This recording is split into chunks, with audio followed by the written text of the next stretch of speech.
The Lord said to Aaron, "Go into the wilderness to meet Moses." So he met Moses at the mountain of God and kissed him. Then Moses told Aaron everything the Lord had sent him to say, and also about all the signs he had commanded him to perform. Moses and Aaron brought together all the elders of the Israelites, and Aaron told them everything the Lord had said to Moses. He also performed the signs before the people, and they believed. And when they heard that the Lord was concerned about them and had seen their misery, they bowed down and worshipped. Exodus chapter 5. Afterwards, Moses and Aaron went to Pharaoh and said, "This is what the Lord, the God of Israel, says, 'Let my people go, so that they may hold a festival to me in the wilderness.'" Pharaoh said, "Who is the Lord that I should obey him, and let Israel go?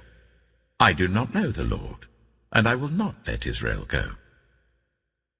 Then they said, "The God of the Hebrews has met with us.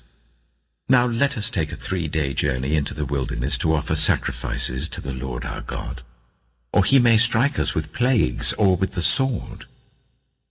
But the king of Egypt said, "Moses and Aaron, why are you taking the people away from their labor? Get back to your work." Then Pharaoh said, "Look, the people of the land are now numerous, and you are stopping them from working." That same day Pharaoh gave this order to the slave drivers and overseers in charge of the people: "You are no longer to supply the people with straw for making bricks. Let them go and gather their own straw, but require them to make the same number of bricks as before. Don't reduce the quota. They're lazy. That is why they're crying out, 'Let us go and sacrifice to our God.'" The Israelite overseers realized they were in trouble when they were told, "You are not to reduce the number of bricks required of you for each day."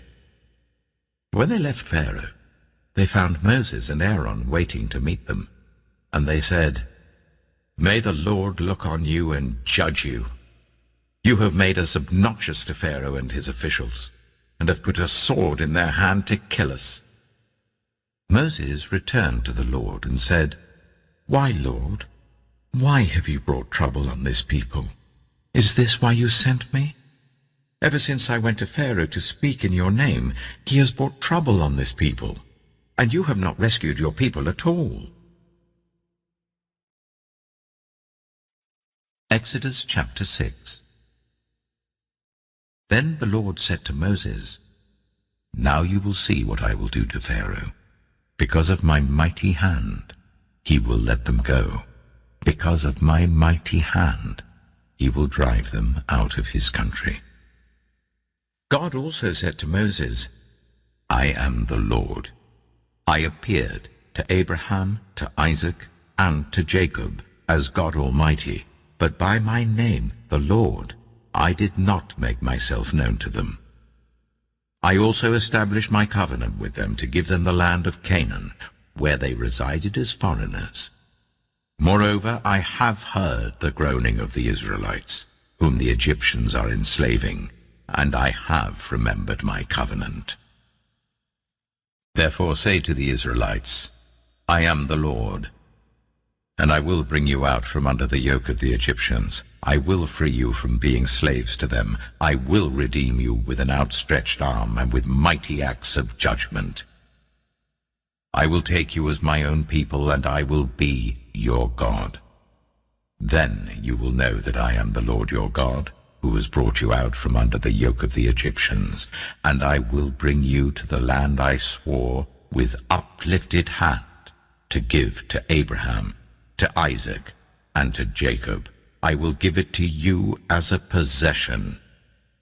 I am the Lord." Moses reported this to the Israelites, but they did not listen to him because of their discouragement and harsh labor. Then the Lord said to Moses, "Go, tell Pharaoh, king of Egypt, to let the Israelites go out of his country." But Moses said to the Lord, If the Israelites will not listen to me, why would Pharaoh listen to me, since I speak with faltering lips? Now the Lord spoke to Moses and Aaron about the Israelites and Pharaoh, king of Egypt, and he commanded them to bring the Israelites out of Egypt. Now when the Lord spoke to Moses in Egypt, he said to him, I am the Lord. Tell Pharaoh, king of Egypt, everything I tell you. But Moses said to the Lord, Since I speak with faltering lips, why would Pharaoh listen to me? Exodus chapter 7. Then the Lord said to Moses, See, I have made you like God to Pharaoh, and your brother Aaron will be your prophet. You are to say everything I command you, and your brother Aaron is to tell Pharaoh to let the Israelites go out of his country. But I will harden Pharaoh's heart, and though I multiply my signs and wonders in Egypt, he will not listen to you. Then I will lay my hand on Egypt, and with mighty acts of judgment I will bring out my divisions, my people, the Israelites, and the Egyptians will know that I am the Lord, when I stretch out my hand against Egypt and bring the Israelites out of it. Moses and Aaron did just as the Lord commanded them. Moses was 80 years old, and Aaron 83, when they spoke to Pharaoh. The Lord said to Moses and Aaron, When Pharaoh says to you, Perform a miracle, then say to Aaron, Take your staff and throw it down before Pharaoh, and it will become a snake. So Moses and Aaron went to Pharaoh and did just as the Lord commanded. Aaron threw his staff down in front of Pharaoh and his officials, and it became a snake. Pharaoh then summoned the wise men and sorcerers, and the Egyptian magicians also did the same things by their secret arts. Each one threw down his staff, and it became a snake. But Aaron's staff swallowed up their staffs. Yet Pharaoh's heart became hard, and he would not listen to them, just as the Lord had said. Then the Lord said to Moses, Pharaoh's heart is unyielding. He refuses to let the people go. Go to Pharaoh in the morning as he goes out to the river. Confront him on the bank of the Nile, and take in your hand the staff that was changed into a snake. Then say to him, The Lord, the God of the Hebrews, has sent me to say to you, Let my people go, so that they may worship me in the wilderness. But until now you have not listened. This is what the Lord says, By this you will know that I am the Lord. With this staff that is in my hand, I will strike the water of the Nile, and it will be changed into blood. The fish in the Nile will die, and the river will stink. The Egyptians will not be able to drink its water. The Lord said to Moses, Tell Aaron, Take your staff and stretch out your hand over the waters of Egypt, over the streams and canals, over the ponds and all the reservoirs, and they will turn to blood. Blood will be everywhere in Egypt, even in vessels of wood and stone. Moses and Aaron did just as the Lord had commanded.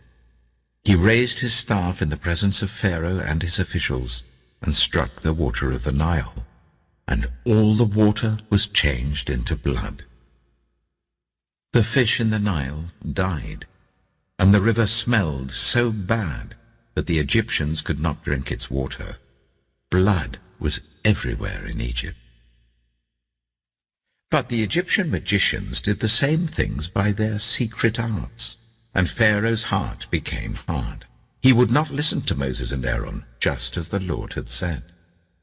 Instead, he turned and went into his palace, and did not take even this to heart. And all the Egyptians dug along the Nile to get drinking water, because they could not drink the water of the river. 7 days passed, after the Lord struck the Nile. Exodus chapter 8. Then the Lord said to Moses, "Go to Pharaoh and say to him, 'This is what the Lord says. Let my people go, so that they may worship me. If you refuse to let them go, I will send a plague of frogs on your whole country. The Nile will teem with frogs. They will come up into your palace and your bedroom and onto your bed, into the houses of your officials and on your people, and into your ovens and kneading troughs. The frogs will come up on you and your people and all your officials." Then the Lord said to Moses, "Tell Aaron, stretch out your hand with your staff over the streams and canals and ponds, and make frogs come up on the land of Egypt." So Aaron stretched out his hand over the waters of Egypt, and the frogs came up and covered the land. But the magicians did the same things by their secret arts. They also made frogs come up on the land of Egypt. Pharaoh summoned Moses and Aaron and said, "Pray to the Lord to take the frogs away from me and my people, and I will let your people go to offer sacrifices to the Lord." Moses said to Pharaoh, "I leave to you the honor of setting the time for me to pray for you and your officials and your people, that you and your houses may be rid of the frogs, except for those that remain in the Nile." "Tomorrow," Pharaoh said. Moses replied, "It will be as you say, so that you may know there is no one like the Lord our God. The frogs will leave you and your houses, your officials and your people. They will remain only in the Nile." After Moses and Aaron left Pharaoh, Moses cried out to the Lord about the frogs he had brought on Pharaoh, and the Lord did what Moses asked. The frogs died in the houses, in the courtyards, and in the fields. They were piled into heaps, and the land reeked of them. But when Pharaoh saw that there was relief, he hardened his heart and would not listen to Moses and Aaron, just as the Lord had said. Then the Lord said to Moses, "Tell Aaron, stretch out your staff and strike the dust of the ground, and throughout the land of Egypt the dust will become gnats." They did this, and when Aaron stretched out his hand with the staff and struck the dust of the ground, gnats came on people and animals. All the dust throughout the land of Egypt became gnats. But when the magicians tried to produce gnats by their secret arts, they could not. Since the gnats were on people and animals everywhere, the magicians said to Pharaoh, "This is the finger of God." But Pharaoh's heart was hard, and he would not listen, just as the Lord had said. Then the Lord said to Moses, "Get up early in the morning and confront Pharaoh as he goes to the river, and say to him, 'This is what the Lord says. Let my people go, so that they may worship me. If you do not let my people go, I will send swarms of flies on you and your officials, on your people and into your houses. The houses of the Egyptians will be full of flies. Even the ground will be covered with them. But on that day I will deal differently with the land of Goshen, where my people live. No swarms of flies will be there, so that you will know that I, the Lord, am in this land. I will make a distinction between my people and your people. This sign will occur tomorrow." And the Lord did this. Dense swarms of flies poured into Pharaoh's palace and into the houses of his officials. Throughout Egypt the land was ruined by the flies. Then Pharaoh summoned Moses and Aaron and said, "Go, sacrifice to your God here in the land." But Moses said, That would not be right. The sacrifices we offer the Lord our God would be detestable to the Egyptians. And if we offer sacrifices that are detestable in their eyes, will they not stone us? We must take a 3-day journey into the wilderness to offer sacrifices to the Lord our God, as he commands us." Pharaoh said, "I will let you go to offer sacrifices to the Lord your God in the wilderness, but you must not go very far. Now pray for me." Moses answered, "As soon as I leave you, I will pray to the Lord, and tomorrow the flies will leave Pharaoh and his officials and his people. Only let Pharaoh be sure that he does not act deceitfully again by not letting the people go to offer sacrifices to the Lord." Then Moses left Pharaoh and prayed to the Lord, and the Lord did what Moses asked. The flies left Pharaoh and his officials and his people. Not a fly remained. But this time also Pharaoh hardened his heart and would not let the people go. Exodus chapter 9. Then the Lord said to Moses, "Go to Pharaoh and say to him, 'This is what the Lord, the God of the Hebrews, says. Let my people go, so that they may worship me.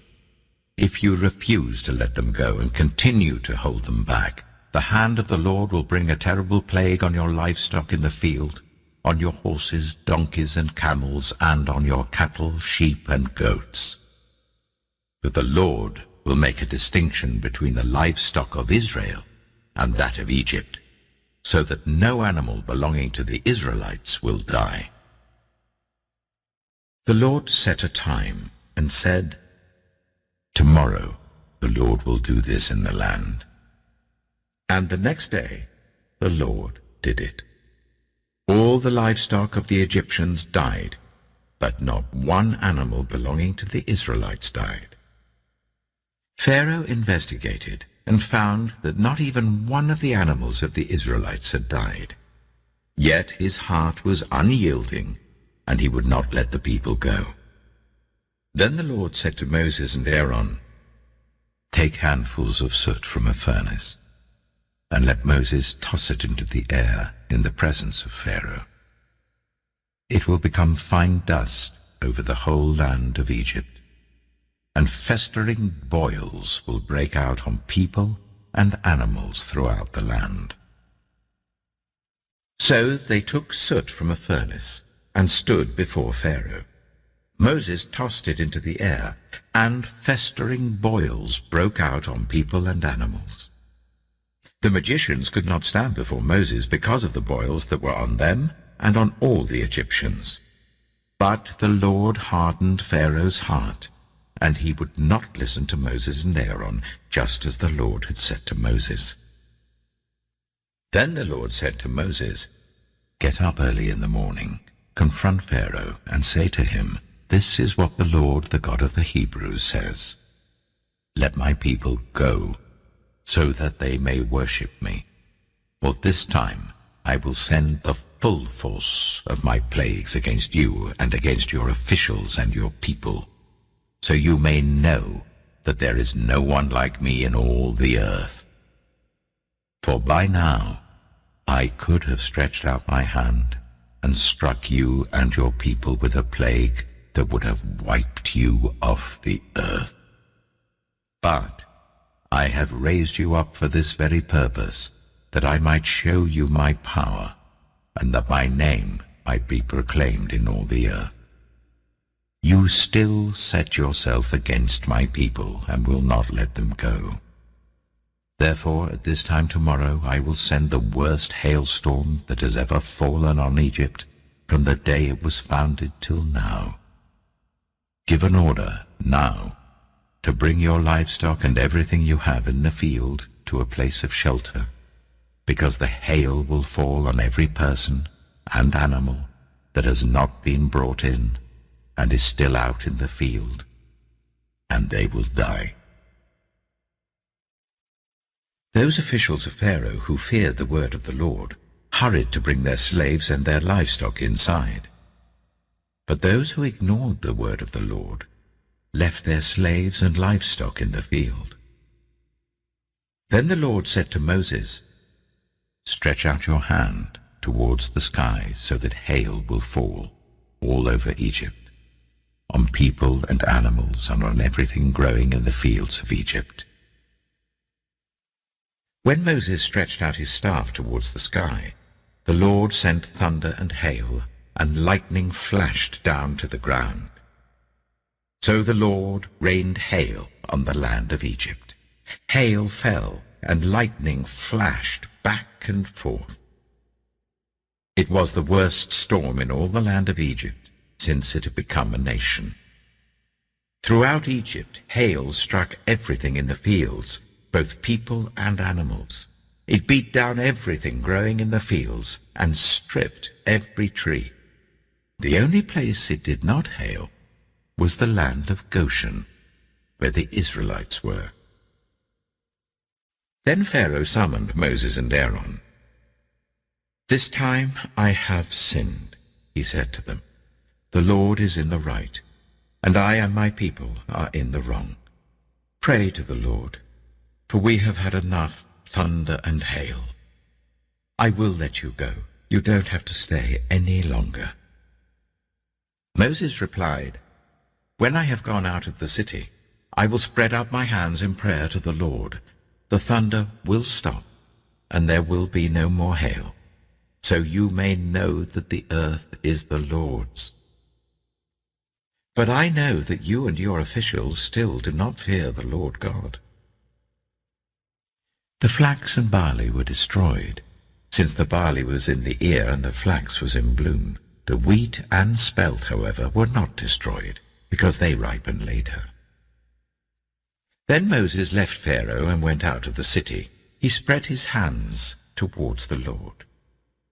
The thunder and hail stopped, and the rain no longer poured down on the land. When Pharaoh saw that the rain and hail and thunder had stopped, he sinned again. He and his officials hardened their hearts.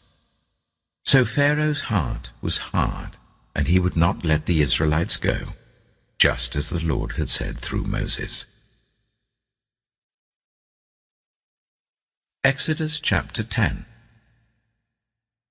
Then the Lord said to Moses, "Go to Pharaoh, for I have hardened his heart and the hearts of his officials, so that I may perform these signs of mine among them, that you may tell your children and grandchildren how I dealt harshly with the Egyptians, and how I performed my signs among them, and that you may know that I am the Lord."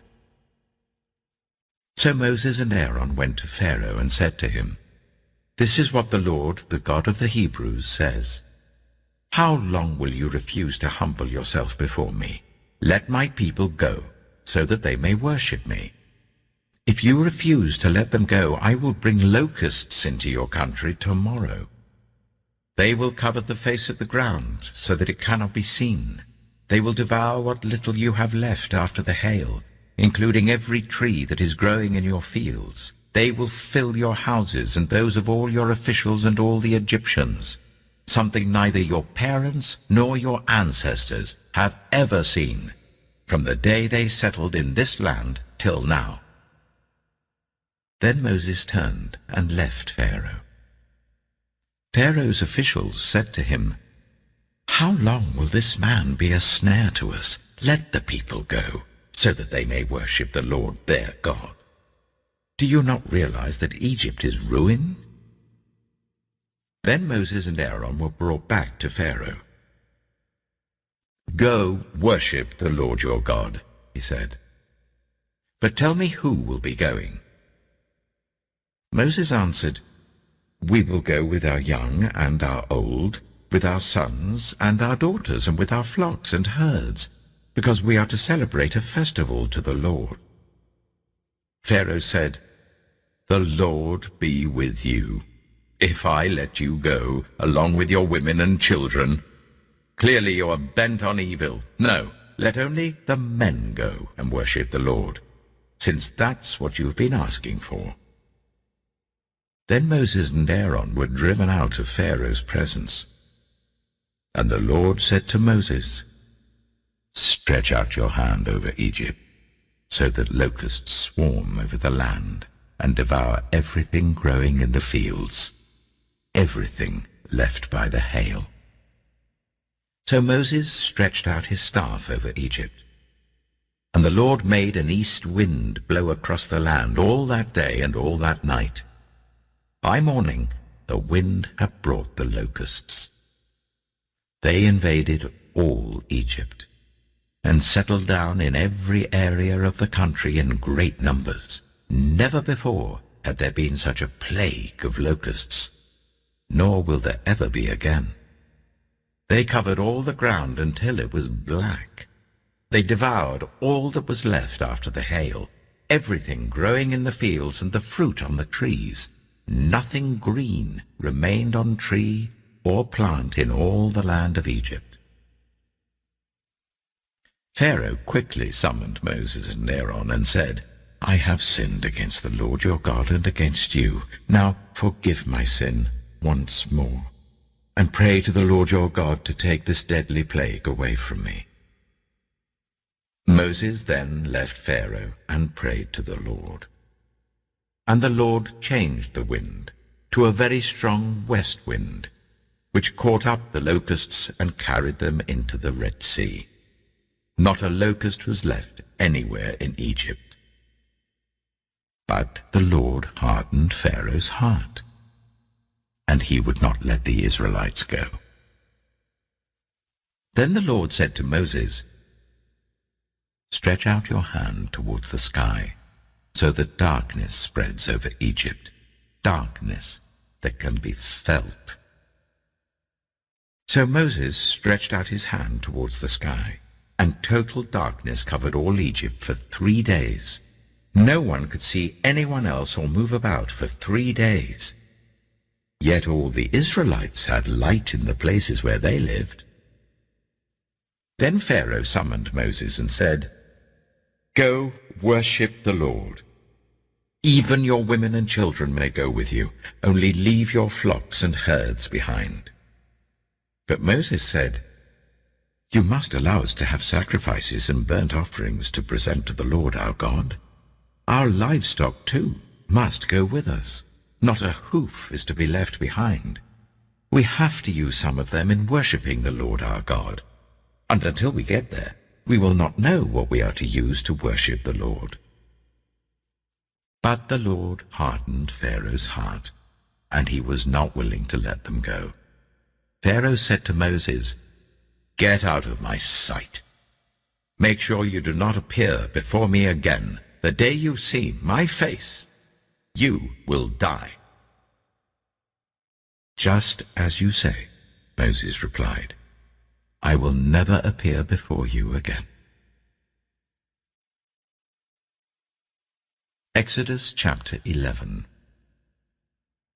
Now the Lord said to Moses, "I will bring one more plague on Pharaoh and on Egypt. After that, he will let you go from here, and when he does, he will drive you out completely. Tell the people that men and women alike are to ask their neighbors for articles of silver and gold." The Lord made the Egyptians favorably disposed towards the people, and Moses himself was highly regarded in Egypt by Pharaoh's officials and by the people. So Moses said, "This is what the Lord says. About midnight I will go throughout Egypt.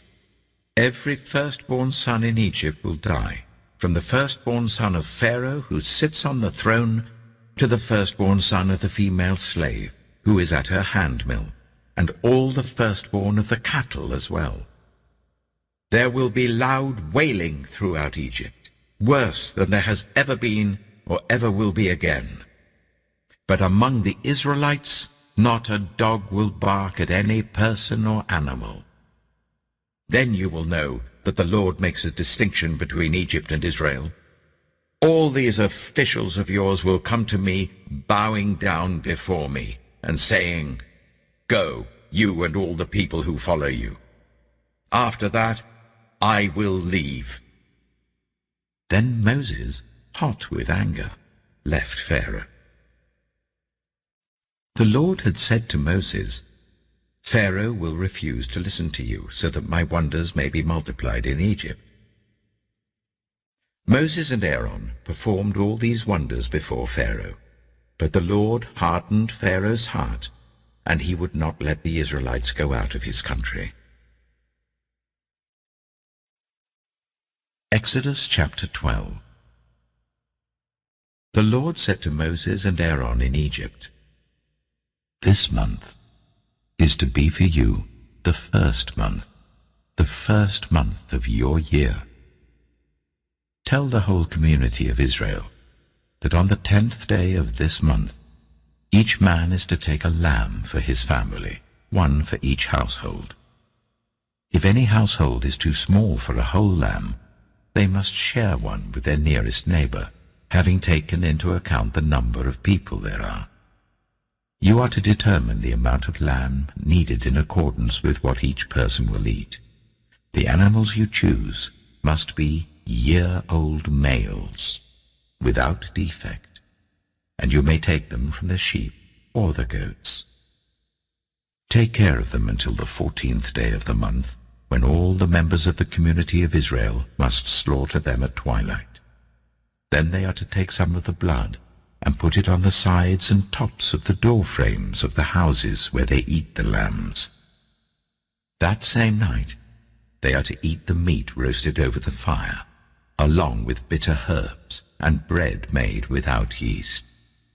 Do not eat the meat raw or boiled in water, but roasted over a fire, with the head, legs, and internal organs. Do not leave any of it till morning. If some is left till morning, you must burn it.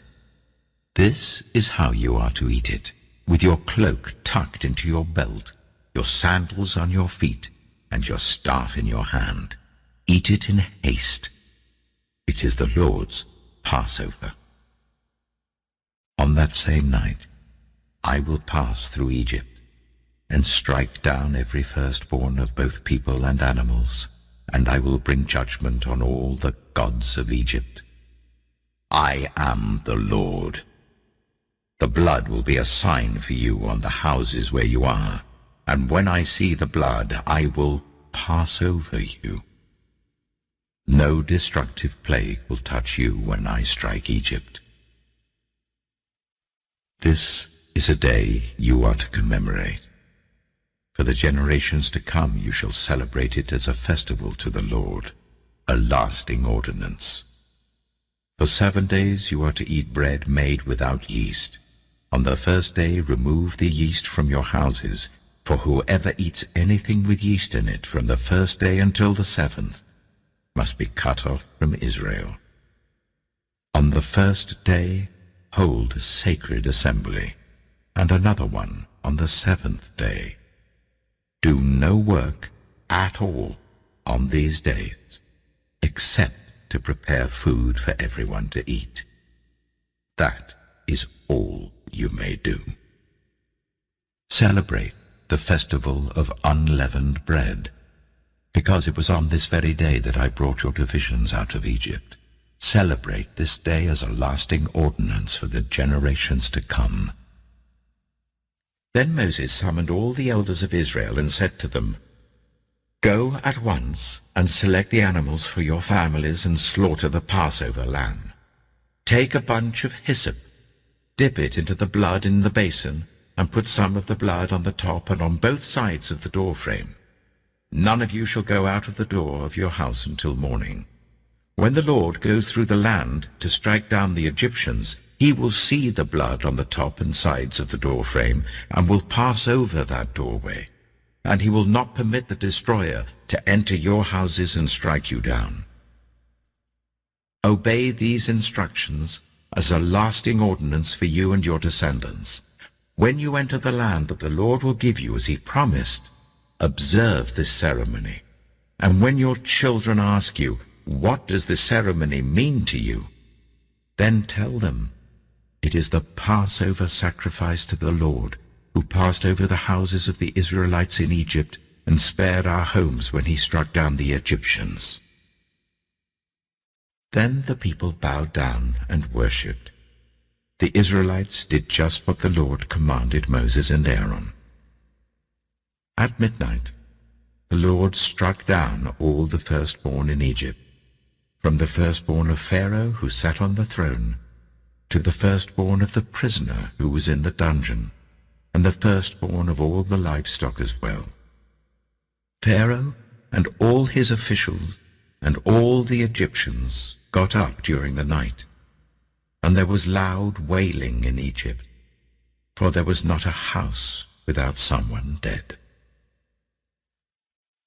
During the night, Pharaoh summoned Moses and Aaron and said, "Up, leave my people, you and the Israelites. Go worship the Lord as you have requested. Take your flocks and herds, as you have said, and go. And also bless me." The Egyptians urged the people to hurry and leave the country, "For otherwise," they said, "we will all die."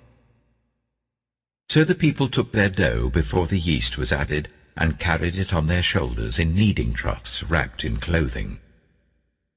The Israelites did as Moses instructed and asked the Egyptians for articles of silver and gold and for clothing. The Lord had made the Egyptians favorably disposed towards the people, and they gave them what they asked for. So they plundered the Egyptians. The Israelites journeyed from Ramesses to Succoth. There were about 600,000 men on foot, besides women and children. Many other people went up with them, and also large droves of livestock, both flocks and herds. So God led the people around by the desert road towards the Red Sea. By day the Lord went ahead of them in a pillar of cloud to guide them on their way, and by night in a pillar of fire to give them light, so that they could travel by day or night. Neither the pillar of cloud by day nor the pillar of fire by night left its place in front of the people. Exodus chapter 14. Then the Lord said to Moses, "Tell the Israelites to turn back and camp near Pi-hahiroth, between Migdol and the sea. They are to camp by the sea, directly opposite Baal-zephon. Pharaoh will think, the Israelites are wandering around the land in confusion, hemmed in by the desert. And I will harden Pharaoh's heart, and he will pursue them. But I will gain glory for myself through Pharaoh and all his army, and the Egyptians will know that I am the Lord." So the Israelites did this. When the king of Egypt was told that the people had fled, Pharaoh and his officials changed their minds about them and said, "What have we done? We have let the Israelites go and have lost their services." So he had his chariot made ready and took his army with them. He took 600 of the best chariots, along with all the other chariots of Egypt, with officers over all of them. The Lord hardened the heart of Pharaoh, king of Egypt, so that he pursued the Israelites who were marching out boldly. The Egyptians, all Pharaoh's horses and chariots, horsemen and troops, pursued the Israelites and overtook them as they camped by the sea, near Pi-hahiroth, opposite Baal-zephon. As Pharaoh approached, the Israelites looked up, and there were the Egyptians marching after them. They were terrified and cried out to the Lord. They said to Moses, "Was it because there were no graves in Egypt that you brought us to the desert to die?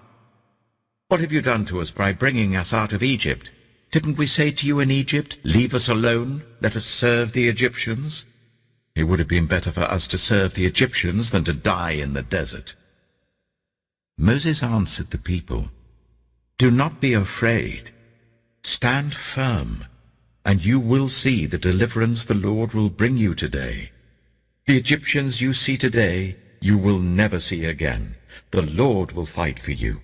You need only to be still." Then the Lord said to Moses, "Why are you crying out to me? Tell the Israelites to move on. Raise your staff and stretch out your hand over the sea to divide the water, so that the Israelites can go through the sea on dry ground. I will harden the hearts of the Egyptians, so that they will go in after them. And I will gain glory through Pharaoh and all his army, through his chariots and his horsemen.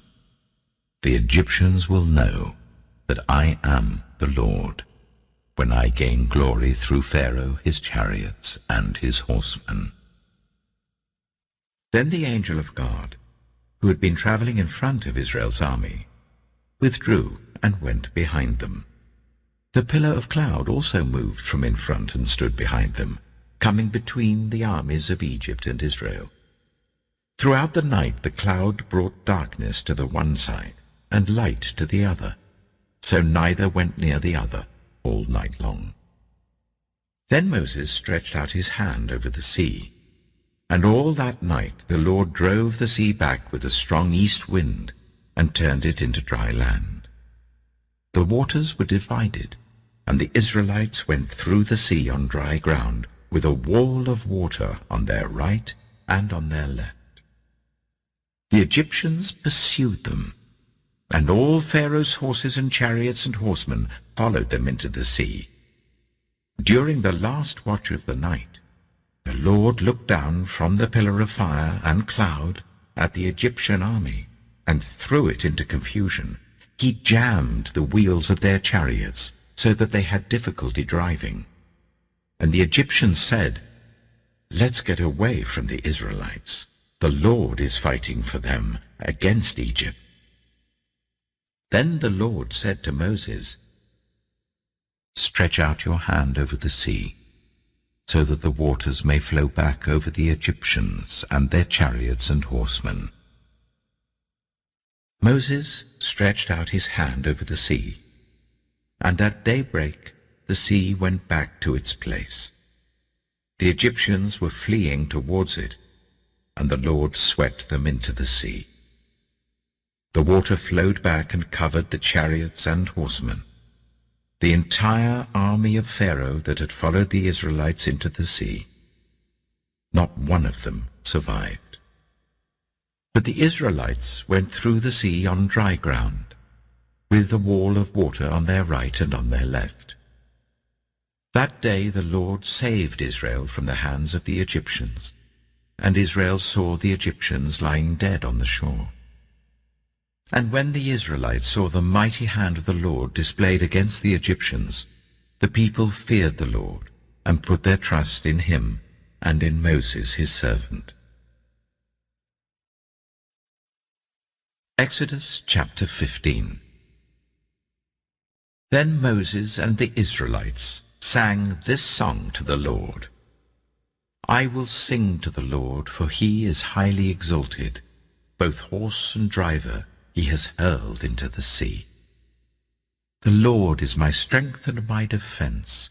He has become my salvation. He is my God, and I will praise him, my father's God, and I will exalt him. The Lord is a warrior. The Lord is his name. Pharaoh's chariots and his army he has hurled into the sea. The best of Pharaoh's officers are drowned in the Red Sea. The deep waters have covered them. They sank to the depths like a stone. Your right hand, Lord, was majestic in power. Your right hand, Lord, shattered the enemy. In the greatness of your majesty you threw down those who opposed you. You unleashed your burning anger. It consumed them like stubble. By the blast of your nostrils the waters piled up. The surging waters stood up like a wall. The deep waters congealed in the heart of the sea. The enemy boasted, "I will pursue, I will overtake them, I will divide the spoils, I will gorge myself on them, I will draw my sword, and my hand will destroy them." But you blew with your breath, and the sea covered them.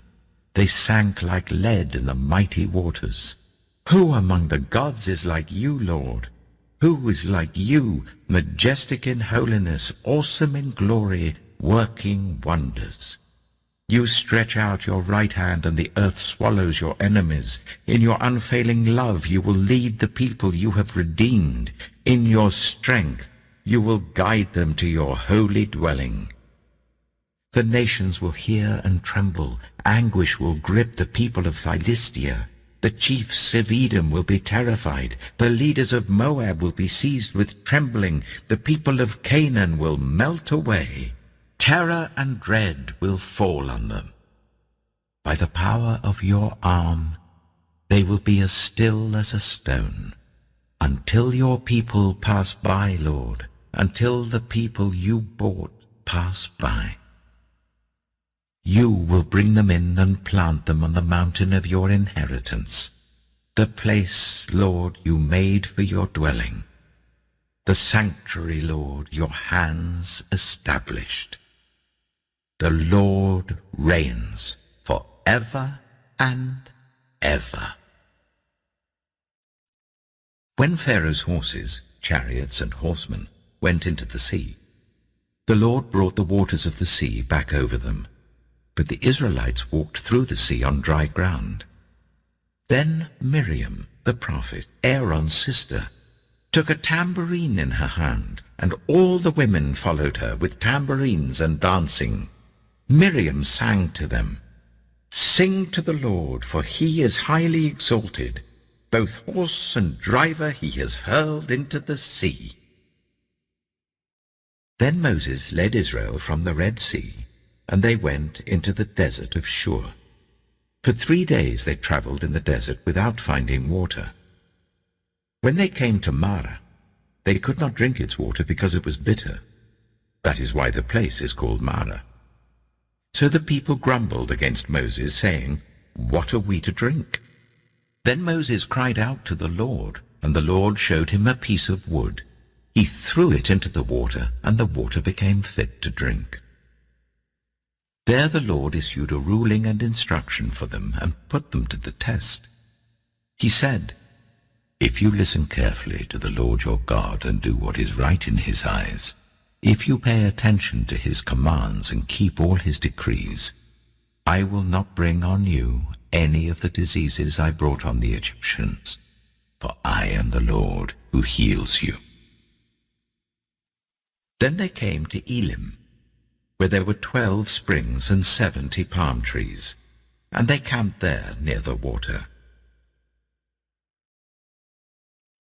Exodus chapter 16. The whole Israelite community set out from Elim and came to the desert of Sin, which is between Elim and Sinai, on the 15th day of the 2nd month after they had come out of Egypt.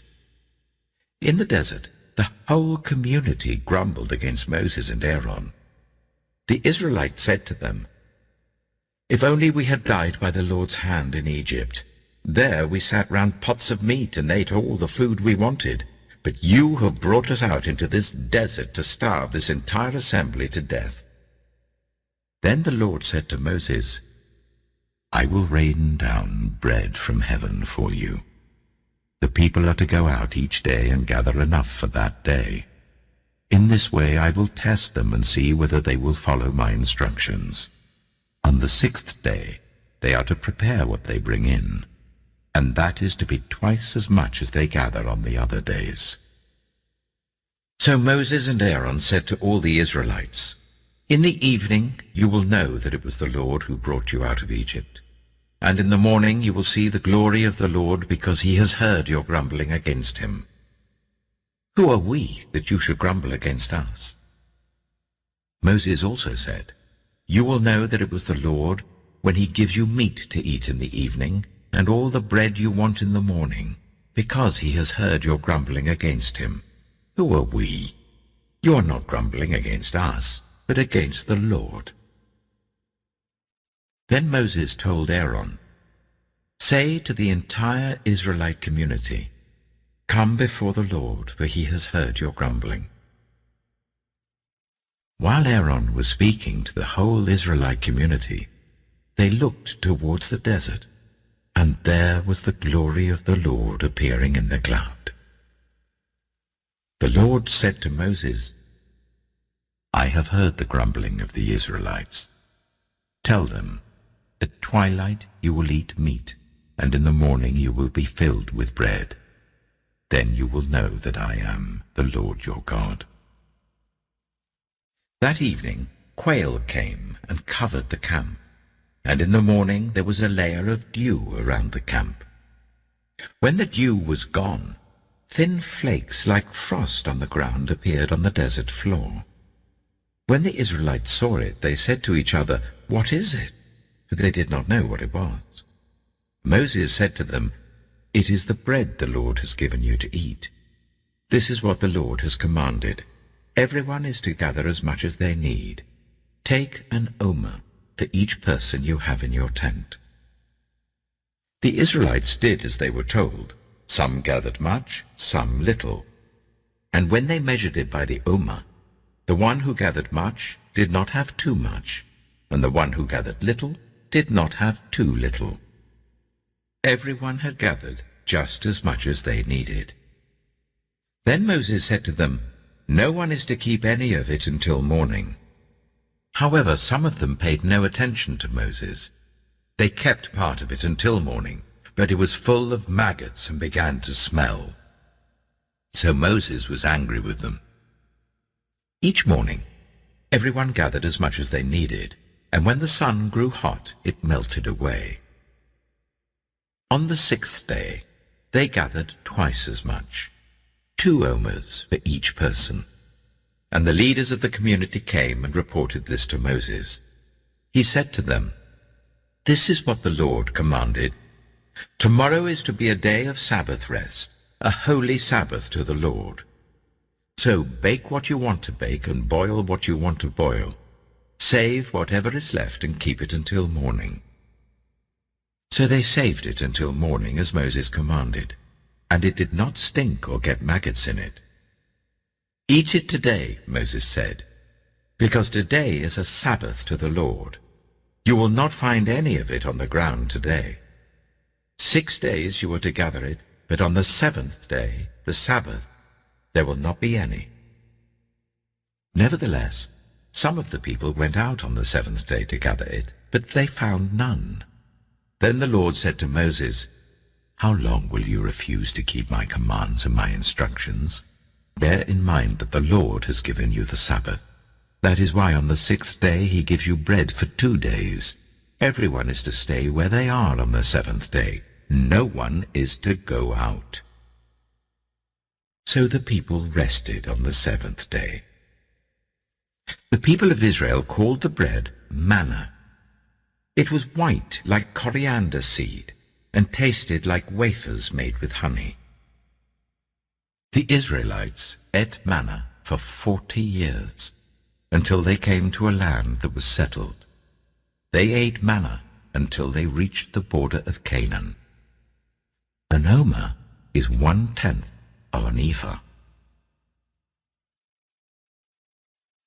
Exodus chapter 17.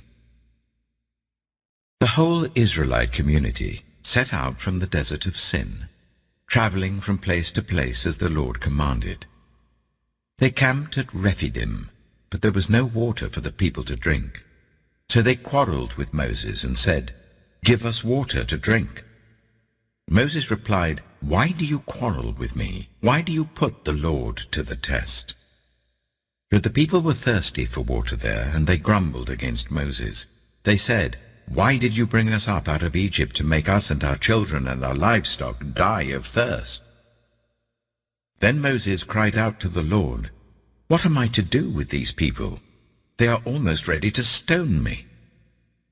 The Lord answered Moses, Go out in front of the people. Take with you some of the elders of Israel, and take in your hand the staff with which you struck the Nile, and go. I will stand there before you by the rock at Horeb. Strike the rock, and water will come out of it for the people to drink. So Moses did this in the sight of the elders of Israel.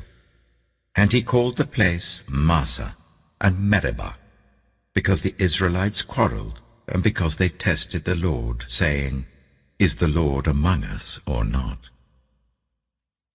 The Amalekites came and attacked the Israelites at Rephidim. Moses said to Joshua, Choose some of our men and go out to fight the Amalekites. Tomorrow I will stand on top of the hill with the staff of God in my hands. So Joshua fought the Amalekites as Moses had ordered, and Moses, Aaron, and Hur went to the top of the hill. As long as Moses held up his hands, the Israelites were winning, but whenever he lowered his hands, the Amalekites were winning. When Moses' hands grew tired, they took a stone and put it under him, and he sat on it. Aaron and Hur held his hands up, one on one side, one on the other, so that his hands remained steady till sunset. So Joshua overcame the Amalekite army with the sword.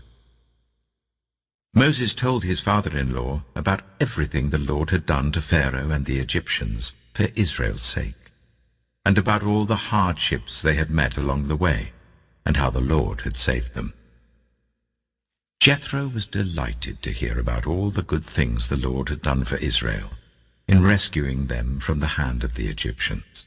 He said, Praise be to the Lord, who rescued you from the hand of the Egyptians and of Pharaoh, and who rescued the people from the hand of the Egyptians.